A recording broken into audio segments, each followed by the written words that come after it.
Welcome to the Chronological Bible Journey, where we discover God's whole story one day at a time. I'm Noah, and I'm here today with Tanya as we are on day 325 of our reading together through God's Word. And today we're going to be looking at 1 Corinthians 11 through 13. Let's go. All right, let's go. So I'm going to be real honest, Noah. I was very tempted to text Michael and say, hey, do I not have to do this one? Let Noah lead. It is about women in the church. All right, let's go. Let's do this. So we're going to stick to the Bible. But when you think about, let's go back to creation first. When you think about the creation account in Genesis 1, was there an overarching theme for you from that account? I think when I look at God's creation, I think of his creativity and the and the broad different ways that creativity is demonstrated, but all within order at the same time. Yeah, exactly. That's exactly one of the things that really stuck out to me is the order that God has all throughout creation. Yeah, everything's there. It's not all the same, yes, but it all works well together. That's right. And we've seen all through the Bible this year, God does not change. He is a God of order in all things. In the Genesis 1 account, men and women are created equal in God's eyes, in that both they're created images in the likeness of God. And then in Genesis 2, it really gives us the chronological account, showing that woman was created after man, that she was created from his rib. There was an order to that. Could you read Genesis 2, 22 through 24? Then the Lord God made a woman from the rib, and he brought her to the man. At last, the man exclaimed, "This one is bone from my bone and flesh from my flesh. She will be called woman, because she was taken from man." This explains why a man leaves his father and mother and is joined to his wife, and the two are united into one. So men and women are equal before God, but they are different. They have different roles in the home, and they have different roles in the church. 1 Corinthians 11:3 says, "But there is one thing I want you to know. The head of every man is Christ, and the head of every woman is man. The head of Christ is God."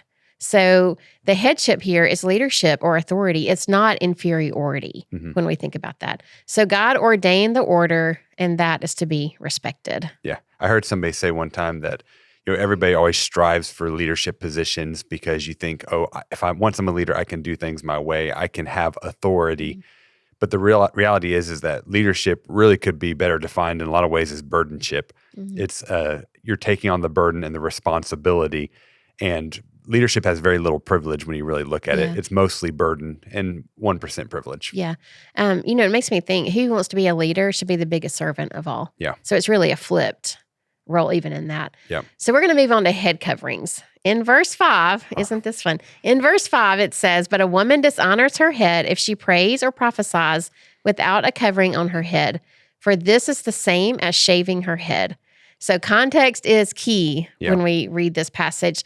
The head covering, it had an important cultural meaning in this ancient Corinthian where we are right now in the Bible. So in that culture, a woman who covered her head during worship or during prayer or when she was in public, it was displaying a spiritual authority, that she was coming under authority and a submission there. So in today's culture, we don't view women wearing a head covering in that same way. It is not an act of authority. It's really a fashion statement. Yeah. If we're wearing coverings on our head or scarves or hats, it's really just an accessory. Yeah. It is not an attitude of the heart. Yeah, and in some cases, wearing a hat or something like that is viewed as disrespectful in certain regards. True. Yeah. And so that it's all, like you said, you got to look at the culture and the context in which the command, or it's not a command, in which the statement is being made. Yeah, that's right.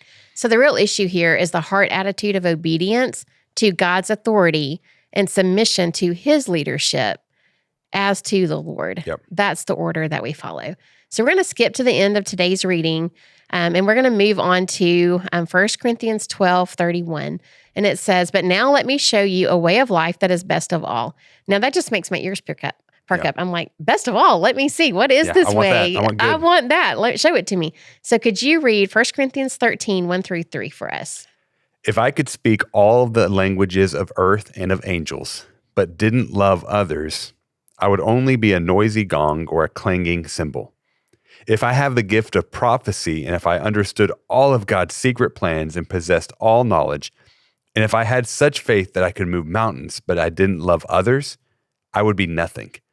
If I gave everything I have to the poor and even sacrificed my body, I could boast about it. But if I didn't love others, I would have gained nothing. Again, it's an attitude of the heart. Actions mean nothing apart from the heart. Yeah. If the heart's not in it, it doesn't even matter what we're doing. So we can do all of those right things, but if it's just for the sake of doing right things, again, it doesn't mean anything. Yeah, it's a noisy gong. It's a noisy gong, yes. So as we end today, we're going to look at how love is defined. And this is the love that husbands are to show their wives. And earlier in today's reading, it talked about the submissiveness of wives to husbands and that. And I'll just tell you, from a wife whose husband does this well, it is so much easier to even want to respect a husband when the husbands are loving wives like this is showing us here. So we're going to walk through it, honestly looking at what love is not from the end of 1 Corinthians 13, verse 4. So it says, love is not envious or jealous. So love does not want what others have. So even in the marriage relationship, even in peer-to-peer relationships. So I think some questions that we can ask ourselves are, where are we tempted to want what someone else has? Where are we tempted to be jealous of our spouse? That's tough. Or to be even jealous of our children. Yeah. I hear that from time to time. Well, yeah, that's where you see people living vicariously through their children or through different situations. Yeah. They're not content with the love or with the life that the Lord has given them. That's right. That's right. It's so easy to be jealous of the people around us. And then it says love is not boastful, so it doesn't brag or parade. You know, I think if we have to tell people how great we are, we're probably not all that great. Yeah. Love is not proud or arrogant. It's not puffed up. It's not conceited. It's not saying, oh, look at me. Look at me. Nobody is all that. Yeah. Not one person. Love is not rude or dishonorable. Love is not self-seeking. It does not insist on my way or the highway. Yeah. And that's where we see in Philippians, where we're told to have the same mindset that Christ had, is to think other people as more important than yourself. That's right. And that's hard. It is hard to put other people's needs ahead of our own. Yeah. That is hard. It says love is not irritable. I love this one. It's not easily angered. Sometimes we wake up on the wrong side of the bed. Yeah. Love is not irritable, even in those moments. Love is not resentful. It keeps no records of wrongs. I think this is a big one because love does not hold grudges. You know, we hear we have to forgive, but that doesn't mean we always forget.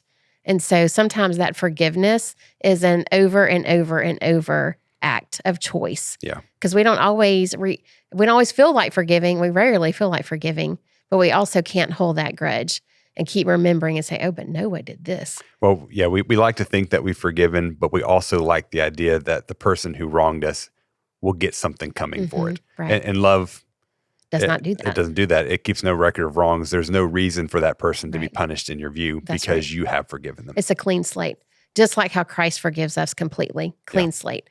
So it does not keep record of wrongs. Love does not rejoice in evil, so it doesn't take pleasure in wrongdoing. So these are pretty self-explanatory, but here's a great exercise for us today. For me, for you, for our listeners, to go through this list, go back through and look at each one and put our name in there. So for example, I would ask the Lord and say, is it true or false? Tanya is jealous. True or false? Am I jealous of my coworkers? Am I jealous of my husband or my kids or whatever that is? Am I jealous? Only the Lord can really tell us that. Our hearts are deceitfully wicked, but we need to let him tell us. Tanya is boastful or proud.